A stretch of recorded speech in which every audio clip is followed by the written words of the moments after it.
في مكة تنور طلع بدر محمد، هدي الخلق كافة في ذرى محمد. رفعت كلمة الحق على صدى محمد، وتركت بنور الهدى فينا محمد. في الغار نزل الوحي جلا محمد، ليحيي الأرض بالعقيدة محمد. حمل الرسالة فكان سفيرا محمد، ورفع راية الإسلام شعارا محمد. آج ہمارے سامنے سبق نمبر 5 ہے، اور پچھلے سیشنز کے اندر جو چیزیں ہم نے پڑھی ہیں وہ آپ کے ذہن نشین ہو چکی ہوں گی۔ اس میں ابتدا تو ہم نے حروف ابجد سے کی تھی، پھر ہم نے دیکھا کہ ہر حرف کی اپنی ایک آواز ہے، اور پھر ہم نے یہ سیکھا تھا کہ کلمہ جو ہے اس کی 3 قسمیں ہوتی ہیں، ایک اسم ہے، ایک فعل ہے، اور ایک حرف ہے۔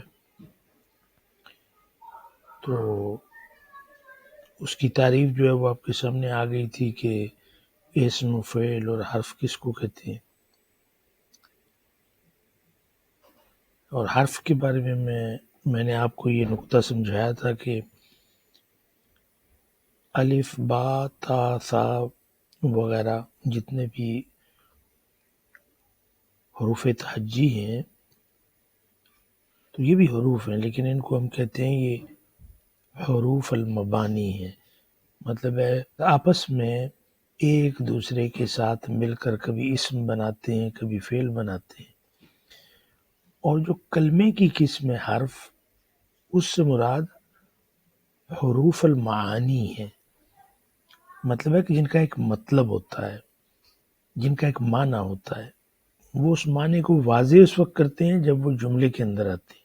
جیسے پریپوزیشنز ہیں تو آپ نے دیکھا من ہے، فی ہے، اعلی ہے، الہ ہے، ان کے اپنے معنی تو ہیں، لیکن یہ معنی واضح اس وقت کرتے ہیں جب یہ جملے میں استعمال ہوتے ہیں۔ جیسے میں کہوں ذهبت الى المدرسة، تو الہ میں نے لگایا کہ میں اسکول کی طرف گیا، تو یہ کی طرف کے لیے جس میں ڈسٹنس آتا ہے اس میں الہ ہے۔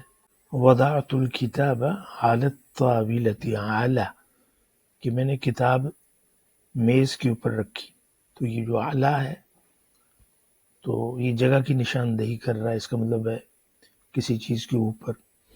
تو کہنے کا مطلب ہے یہ بھی حروف ہیں۔ اسی طرح انا ہے، انا ہے، لا ہے، تو یہ جتنے بھی ہیں ان کو بھی ہم حروف کہتے ہیں، لیکن یہ حروف المعانی ہیں۔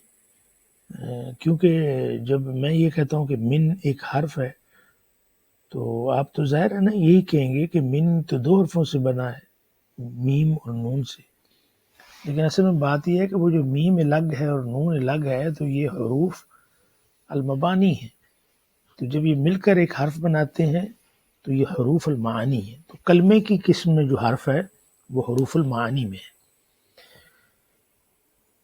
پھر اس کے بعد ہم نے اسم کو لیا ہوا ہے۔ ابھی جو ہمارے اگلے سیشنز جتنے بھی ہیں وہ اسم کے بارے میں اور اسم کی جو اقسام ہیں، تو اس میں پچھلے سیشن میں آپ نے اسم کی قسم پڑھی تھی کہ من حیث الجنس کیا ہوتا ہے۔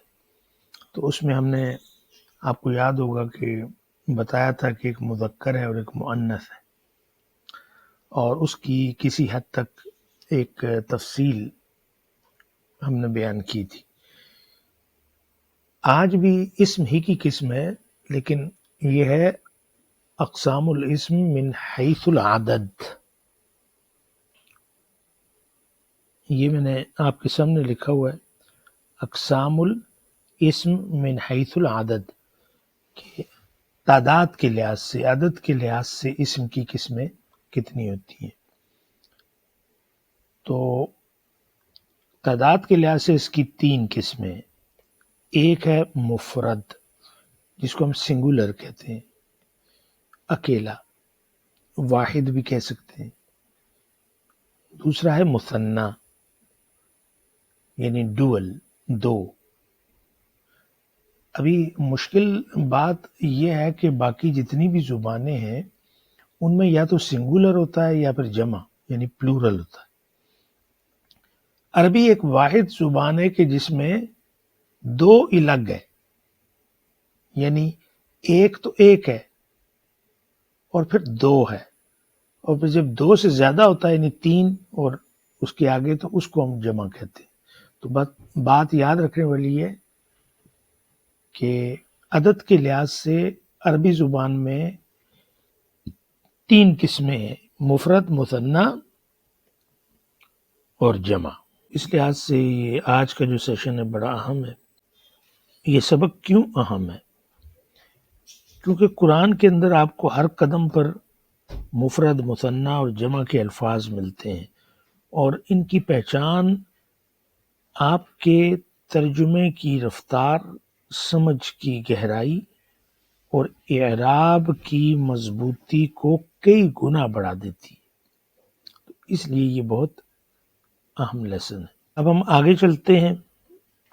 جب ہم نے یہ جان لیا کہ تعداد کے لحاظ سے اسم کی تین قسمیں، ایک مفرد ہے، ایک مثنیٰ ہے اور ایک جمع ہے، اب ہم مفرد کو لیتے ہیں جس کو آپ انگلش میں سنگولر ناؤن کہتے ہیں، اور اس کی تعریف کیا ہے کہ وہ اسم جو ایک فرد، چیز یا معنی پر دلالت کرے۔ میں آپ کے سامنے اس کی ایک مثال رکھتا ہوں۔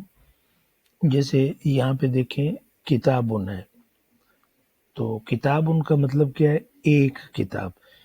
یہ جو آپ کو تنوین نظر آتی ہے نا، چاہے یہ دو پیش کی صورت میں ہو، چاہے یہ دو زبروں کی صورت میں ہو، اور چاہے یہ دو زیروں کی صورت میں ہو،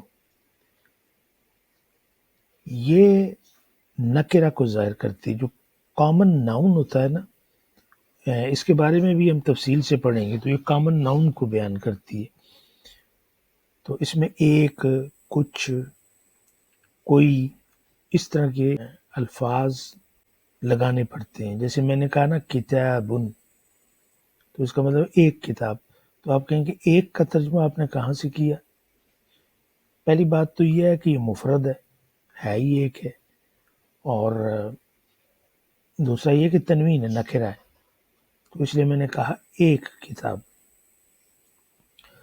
ابھی آگے دیکھیں رجلن، رجلن ایک مرد، امرأتن ایک عورت، یہ سارے مفرد کی مثالیں۔ اور آپ دیکھیں کہ اگر اس کی تین حالتیں ہو سکتی ہیں، امرأتن، امرأتن، امرأتن۔ وہ تو بعد میں ہم پڑھیں گے نا کہ کہاں پہ امرأتن لگے گا، کہاں پہ زبر کی تنوین لگے گی، کہاں پہ کسرہ کی تنوین، وہ تو انشاءاللہ ہم پڑھیں گے۔ لیکن آپ نے یاد رکھنا ہے کہ یہ جو تنوین ہے یہ معنی کس کے دیتی ہے؟ ایک یا کچھ یا کوئی۔ یہاں پہ دیکھیں مدینتن، اس کے ساتھ بھی تنوین ہے، ایک شہر اس کا مطلب ہے۔ تو یہ جتنے بھی مثالیں آپ کے سامنے ہیں یہ مفرد کی ہیں، اس کا معنی ہوتا ہے ایک۔ ماؤن کچھ پانی، حلیبن کچھ دودھ۔ اب کچھ مثالیں ہم قرآن مجید سے لیتے ہیں۔ ان الانسان لفی خسر، تو اس میں یہ جو لفظ ہے الانسان، یہ مفرد ہے، اس کا مطلب ایک، لیکن یہاں پہ ہم نے ایک ترجمہ نہیں کرنا۔ اس کی وجہ یہ ہے کہ اس کے ساتھ ال لگا ہوا ہے، الف لام، اور بعد میں ہم پڑھیں گے کہ یہ جو ال ہے اس کی بہت ساری قسمیں، لام احدی ہے، لام تعریف ہے، لام استغراق ہے، وہ جب ہم اگلے کورس میں جائیں گے تو پڑھیں گے۔ تو وہ کبھی یہاں پہ عموم کے معنی میں، یعنی پوری انسانیت کی طرف اشارہ ہے، لیکن یہ لفظ مفرد ہے۔ ہم نے جس بات پہ غور کرنا ہے وہ یہ ہے کہ یہ لفظ مفرد ہے، انسان مفرد ہے۔ اگر ال میں ہٹا دوں گا تو پھر انسان بنے گا، انسان، انسانن، انسانن، یعنی وہ تینوں تنوینیں۔ اعراب کے لحاظ سے اس کے اوپر آئیں گی۔ یاد رکھنے والی بات یہ ہے کہ اس میں انسان مفرد ہے، اسی طرح خسر کا لفظ بھی مفرد ہے۔ اب یہاں پہ دیکھیں الکتاب ہے، ھذا الکتاب لا ریب فیہ، تو اس میں الکتاب ہے، یہ مفرد ہے، ٹھیک ہے نا۔ اس کی جمع اگر میں کہوں گا تو آپ کتب کہیں گے، لیکن ابھی ہم جمع پہ نہیں گئے نا، ابھی ہم مفرد سیکھ رہے ہیں، تو الکتاب یہاں پہ مفرد ہے۔ ابھی ہمارا جو اگلا ٹاپک ہے، اس سے یعنی ہم نے پڑھا مفرد کے بعد نمبر 2 پر یہ ہم کیا پڑھ رہے ہیں؟ اسم کی عدد کے لحاظ سے قسم ہے، تو دوسری قسم کون سی ہے؟ اس کو کہتے ہیں مثنیٰ، اور انگلش میں آپ اس کو ڈوئل ناؤن کہہ سکتے ہیں، یعنی جو 2 چیزوں کے اوپر دلالت کرتا ہے۔ یہ عربی کی سب سے منفرد اور خوبصورت خصوصیت ہے، یعنی مثنیٰ کا صیغہ کسی اور زبان میں یہ نہیں پایا جاتا۔ آپ انگلش کو لے لیں، اردو کو لے لیں، باقی زبانوں کو لے لیں، اس میں مفرد ایک ہی ہوتا ہے، اور ایک سے جب کوئی چیز بڑھتی ہے 2 ہو جاتی ہے تو وہ جمع شمار ہوتی ہے، لیکن عربی میں ایسا نہیں ہے، اس میں 2 الگ سے ہیں، ان کو ہم مثنیٰ کہتے ہیں، تثنیہ بولتے ہیں۔ جب چیزیں 2 سے اوپر ہوتی ہیں نا، یعنی 3 اور آگے، تو یہ جمع ہے، عربی میں یہ جمع ہے۔ تو مفرد تو ہم نے پڑھ لیا، اب جو اگلا ٹاپک ہے وہ ہے مثنیٰ۔ یہ ذرا اہم ہے، یہاں پہ ہم تھوڑی دیر کے لیے رکیں گے۔ مثنیٰ، تثنیہ، ڈوئل ناؤن، ابھی اس کو بناتے کس طرح ہیں؟ جیسے آپ کے سامنے ہے ایک لفظ کتابن،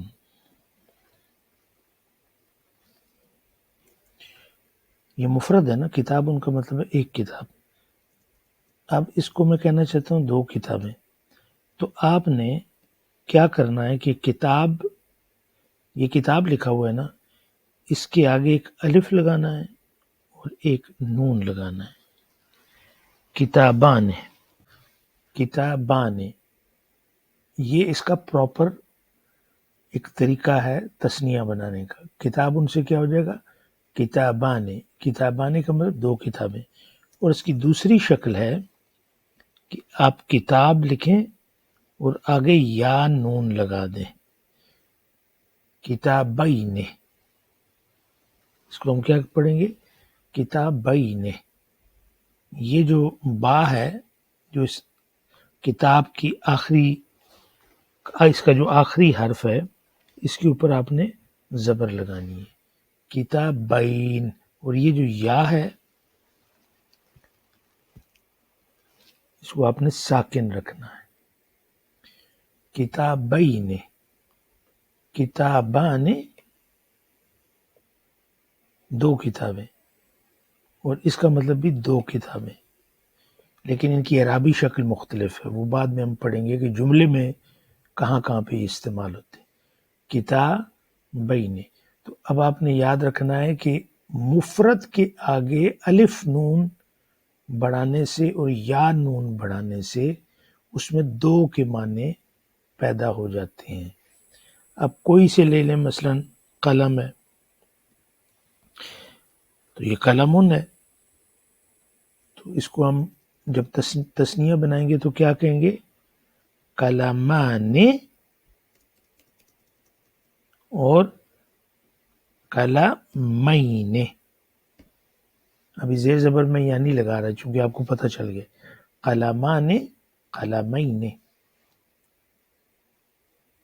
کتاب مفرد ہے اور مذکر ہے، اس کا تثنیہ بنے گا کتابان، کتابین۔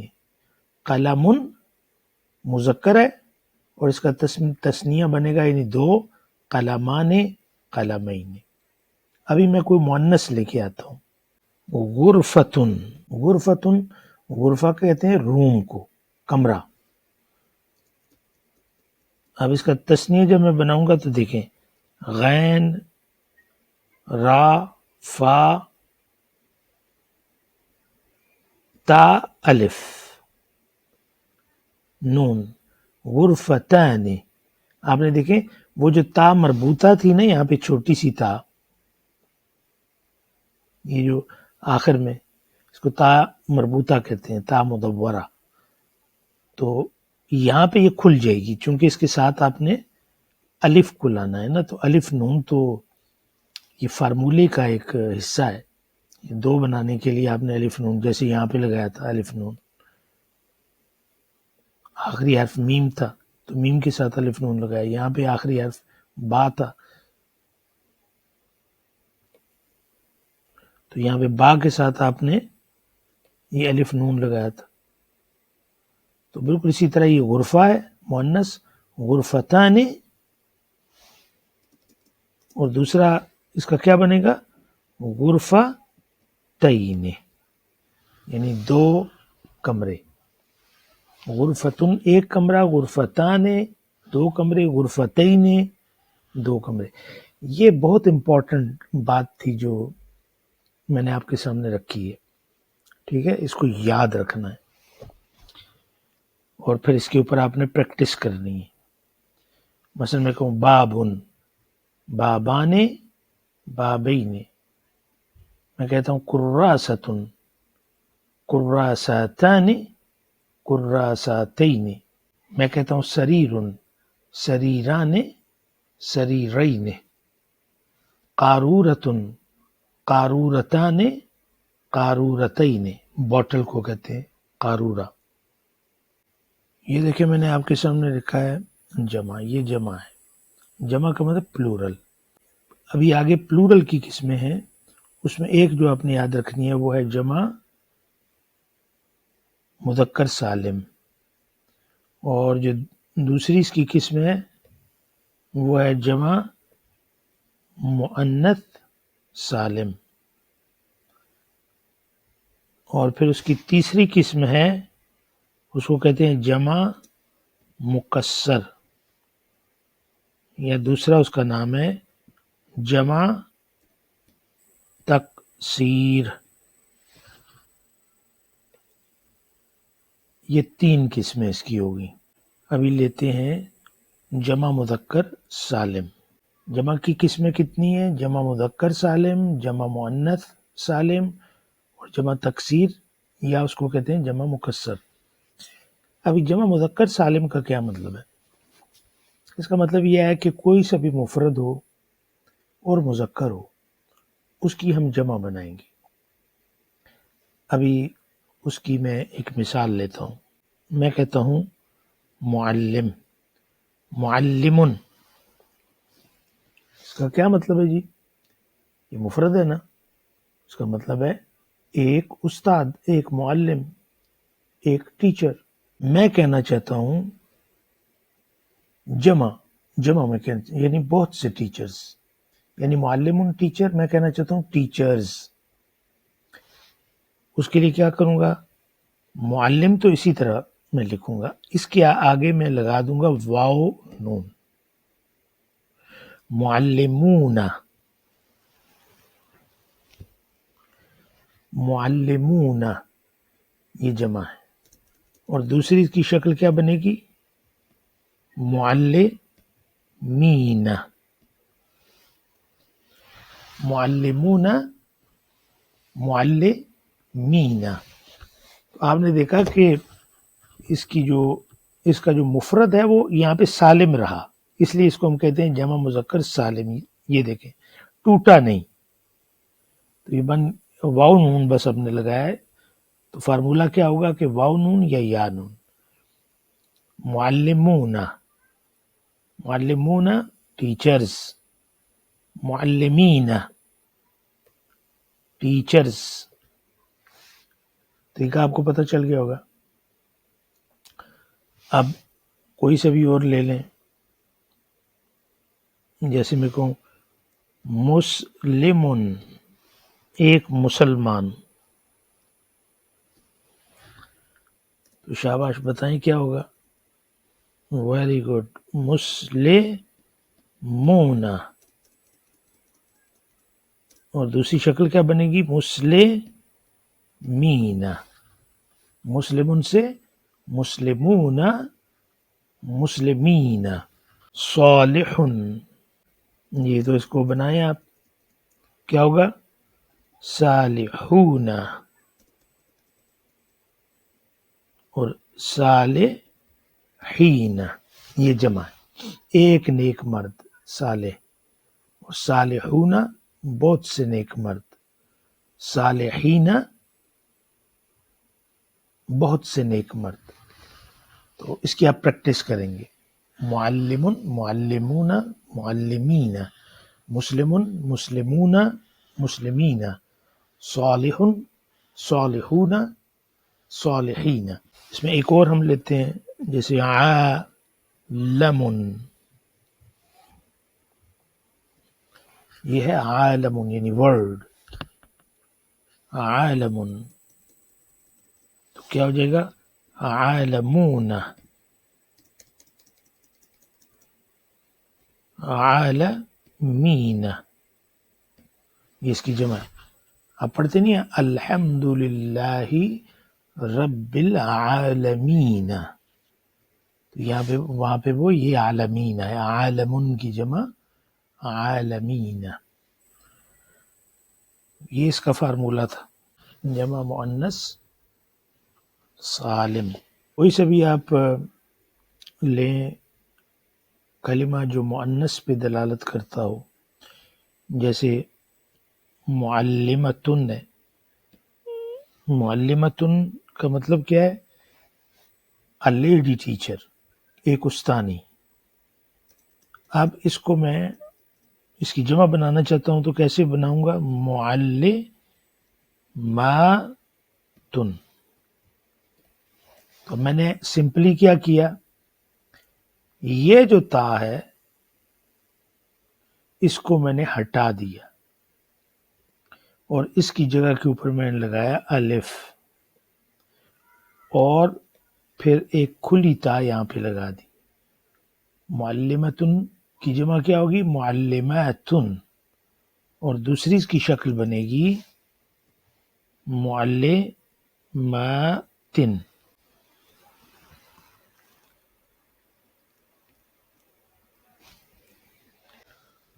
معلمتن مفرد ہے، اس کا مطلب ایک استانی، اس کی جمع کیسے بنے گی؟ معلماتن معلماتن۔ ہم نے کیا کیا؟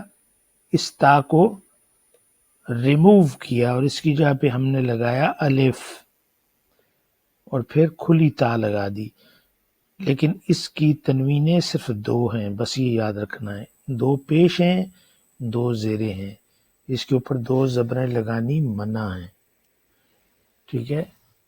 اس کی تفصیل بعد میں ہم پڑھیں گے اعراب میں۔ ابھی جو سمپل آپ نے یاد رکھنا ہے وہ یہ ہے کہ واحد مؤنث کلمے سے جمع مؤنث بنانے کے لیے اس کی جو آخری چھوٹی تا ہوتی ہے، تا المربوطہ، تا مربوطہ، اس کو ہم ہٹا کے اسی جگہ پہ الف لگاتے ہیں اور ایک تا مفتوح، آتن آتن، یہ آخر میں ہم لگاتے ہیں۔ اسی طرح میں یہاں پہ لکھتا ہوں مسلمتن، تو ابھی آپ بتائیں کیا ہوگی اس کی جمع؟ یہ ہم بات کر رہے ہیں جمع مؤنث سالم، اگر مفرد کلمہ مؤنث ہے، معلم کیا ہوگا؟ مسلماتن مسلماتن، صالحتن صالحاتن صالحاتن۔ تو ابھی یہاں پہ فارمولہ کیا بنا؟ جمع مؤنث سالم بنانے کے لیے آتن آتن، معلمتن معلماتن معلماتن، مسلمتن مسلماتن مسلماتن، صالحتن صالحاتن صالحاتن، یہ جمع ہے، اس کو کہتے ہیں جمع مؤنث سالم۔ یہ بھی آپ نے سیکھ لیا۔ جمع کی تیسری قسم جمع تکسیر، یا اس کو کہتے ہیں جمع مکسر۔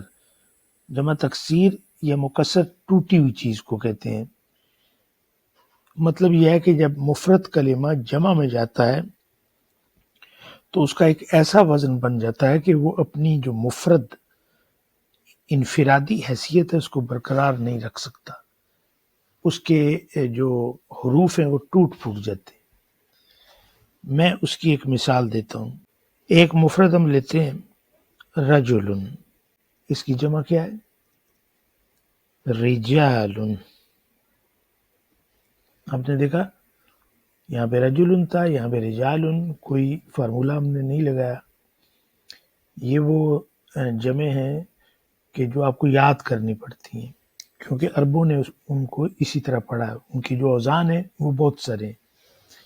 تو رجل، رجال۔ اسی طرح میں کہتا ہوں کتاب، جمع کیا ہوگا؟ کتب۔ تو آپ نے دیکھا کہ یہ اس کی جو انفرادی شکل تھی وہ یہاں پہ قائم نہیں رہی۔ رجل، رجال، کتاب، کتب۔ ابھی مثال کے طور پہ میں کہتا ہوں غرفت، یہ مؤنث ہے نا، تو اس کی جمع تکسیر کیا ہوگی؟ غرفن۔ اس کو ہم پڑھیں گے غرفن، یعنی یہ اپنی اس شکل کو برقرار نہ رکھ سکا ہے۔ جیسے اردو میں ہم واحد جمع بناتے ہیں، مثلا آپ کے پاس طالب، تو اس کی جمع کیا ہوگی؟ طلاب۔ اور اس کی ایک اور جمع بھی ہے طلبۃ، باب، اس کی جمع کیا ہوگی؟ ابواب، سریر، اسرۃ، یہ اس کی جمع ہے اسرۃ، بیت، کیا کہیں گے؟ بیوت، منزل، جمع کیا ہوگی؟ منازل،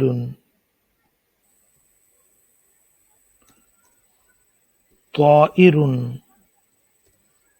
طیور۔ ٹھیک ہے نا، یہ سارے جتنے بھی ہیں یہ جمع تکسیر ہے۔ یہاں پہ بات جو آج کی یاد رکھنے والی ہے وہ ہے کہ اسم کی اقسام من حیث العدد، تعداد کے لحاظ سے کتنی ہے؟ وہ 3 ہے، ایک مفرد ہے، ایک مثنیٰ ہے اور ایک جمع ہے۔ اس میں آپ نے دیکھا مفرد، پھر اس سے جب ہم تثنیہ بناتے ہیں یا مثنیٰ یا ڈول ناؤن بناتے ہیں تو آنے اور اینے، یہ فارمولہ ہم لگاتے ہیں۔ طالب سے طالبان، طالبین، یہ مذکر کے لیے، اور مؤنث اگر طالبتن ہے تو طالبتان، طالبتین، سیم وہی فارمولہ ہے۔ یہ تھا مثنیٰ۔ پھر اسی طرح جمع میں ہم نے دیکھا کہ جمع مذکر سالم ہے اور جمع مؤنث سالم ہے، تو اس کا فارمولہ ہم نے پڑھا کہ واو نون اور یا نون لگتا ہے۔ مسلم سے مسلمون، مسلمین، مؤمن سے مؤمنون، مؤمنین، یہ جمع ہے۔ عالم، عالمون، عالمین، صالح سے صالحون، صالحین، اس طرح جمع مؤنث سالم ہے تو اس میں آپ کیا کریں گے کہ آتن اور آتن، یہ حروف ہیں جو مؤنث مفرد کے بعد لگیں گے۔ جیسے آپ یہ کہیں کہ مسلمتن ہے تو یہ ہو جائے گا مسلمات، مسلماتن، صالحتن ہے تو صالحات، صالحات۔ پھر اگلی جو قسم ہے وہ جمع تکسیر کی ہے، تو اس کے مختلف اوزان ہیں، وہ آپ کو یاد کرنے پڑیں گے۔ رجل سے رجال ہے، کتاب سے کتب ہے، طالب سے طلبہ ہے، بلد سے بلاد ہے، مدینہ سے مدن ہے۔ اس کی پریکٹس آپ کریں، ڈسکرپشن میں جب آپ جائیں گے تو وہاں پہ میں نے ایک لنک دیا ہوا ہے، ایک چھوٹی سی ایکسرسائز ہے، اس کو ڈاؤن لوڈ کر کے اپنا نام لکھیں اور اس کو حل کریں، اور پھر کمنٹس کے اندر بتائیں کہ وہ آپ نے حل کیا ہے۔ اور اگر کوئی سوال ہے تو وہ سوال بھی ضرور کیا کریں تاکہ صحیح مفہوم جو ہے واضح ہو سکے۔ تو آج کے لیے اتنا ہی کافی ہے، انشاءاللہ کل اگلے سبق کے ساتھ ہم حاضر ہوں گے۔ وما علینا الا البلاغ۔